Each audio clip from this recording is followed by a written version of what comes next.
ఒకటి ఆయన పరోక్షంగా చెప్పదలుచుకున్నాడేమో ఒకటి. రెండవది కేంద్రం మేము అడిగింది చేసి పెట్టుద్ది, హైదరాబాద్ని మళ్ళీ ఉమ్మడి రాజధానిగా పొడిగించుతుంది అనే ఒక నమ్మకము కూడా కనబడుతోంది ఆయన మాటల్లో. సో మరి దాన్ని బీజేపీ మరి సాధ్యం కాదు అని చెప్పాలి లెక్క ప్రకారం. మరి మీరేం చెప్తారో నాకు తెలియదు కానీ, ఎందుకంటే అసాధ్యం కాదు కాబట్టి, అది అసాధ్యం కాబట్టి క్వశ్చనే లేదు, రూల్ అవుట్. హైదరాబాద్ని పొడిగించడం అంటే ఇక అది ఒక రకంగా నాకు అర్థం కాదు. ఏంటంటే సుబ్బారెడ్డి గారు మరి ఏ ఉద్దేశంతో చెప్పారు కానీ, ప్రస్తుత ఆంధ్రప్రదేశ్ ప్రభుత్వం మాకు శాతనవ్వట్లేదు రాజధాని కట్టుకోవడం, మాకు ఎక్కడ గూడు పెట్టుకొని కూర్చోవాలో మాకు తెలియక మళ్ళీ ఇక్కడ మీ దగ్గర మీ పంచనే పడి ఎడుతాం అన్నట్టుగా ఉంది. అది బీజేపీ ఏమన్నా ఇస్తుందా, పొడిగించే అవకాశం ఉందా?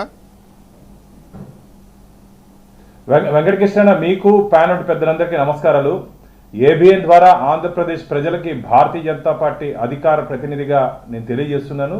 ఆంధ్రప్రదేశ్ రాజధాని అమరావతి మాత్రమే.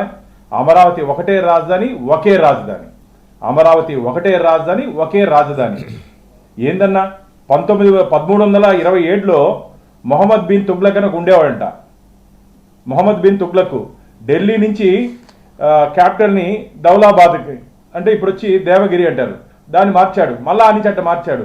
తుగ్లక్ వారసులుగా ఈరోజు వీళ్ళు మిగిలిపోతారు ఆంధ్రప్రదేశ్ ప్రజల్లో. ఒక్కసారి దయచేసి జూమ్ చేసి సుబ్బారెడ్డి గారికి పంపించండి అన్నది.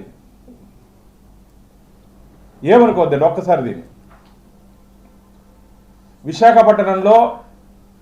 విశాఖపట్నంలో 4.1 rating కనపడిందా మీకుది?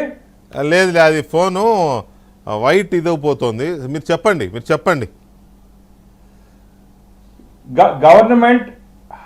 Government hospital for mental care. Government hospital for mental care 4.1 rating. Near 3 town police station, Chinna Waltair, 24 hours open for 24 hours. ఎందుకు? ఏందన్నా ఇది?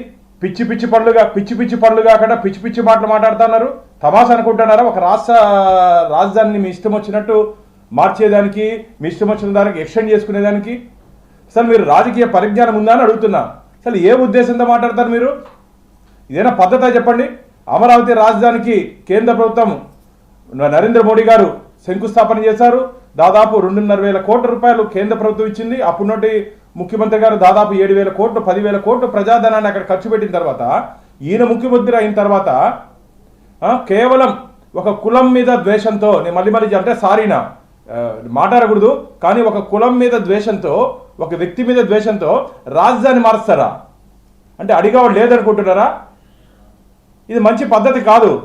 ఈరోజు ఏదో చూశాను నేను టీవీలో, ఆడదాం ఆంధ్ర ఫైనల్స్, అదే ప్రైజ్ డిస్ట్రిబ్యూషన్ ఇచ్చారు.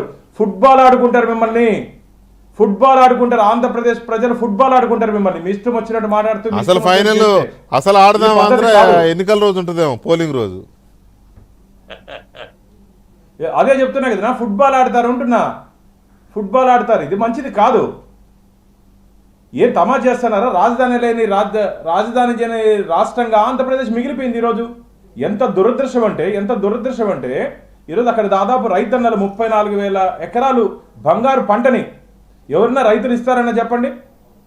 ఆ రైతులకు దండం పెట్టాలి. రాజధాని ప్రాంతంలో ఉండే రైతులకు దండం పెట్టాలి. ఆంధ్రప్రదేశ్ బంగారు భవిష్యత్తు కోసం, ఆంధ్రప్రదేశ్ పునర్నిర్మాణం కోసం వారు బంగారు భూమిని ఇచ్చారు. వారి కడుపు కొట్టావు, వారి కన్నీరు పెట్టిస్తున్నారు. రైతన్నల కన్నీరు రాసి పెట్టుకోండి. రైతన్నల కన్నీరు మంచిది కాదు. ఆ కన్నీరులో మాడి మసైపోతారు వైసీపీ నాయకులు. అంటే ఇది శాపం కాదు, బాధేస్తుందనా? ఏంది చెప్పండి? ఇష్టం వచ్చినట్టు రోజుకొక స్టేట్మెంట్లు, రోజుకొక మాట, పూటకొక మాట తప్పను మడమ తిప్పను అని చెప్పినట్టు జగన్మోహన్ రెడ్డి గారు ఆ రోజు అసెంబ్లీ సాక్షిగా అమరావతి రాజధానిని ఒప్పుకొని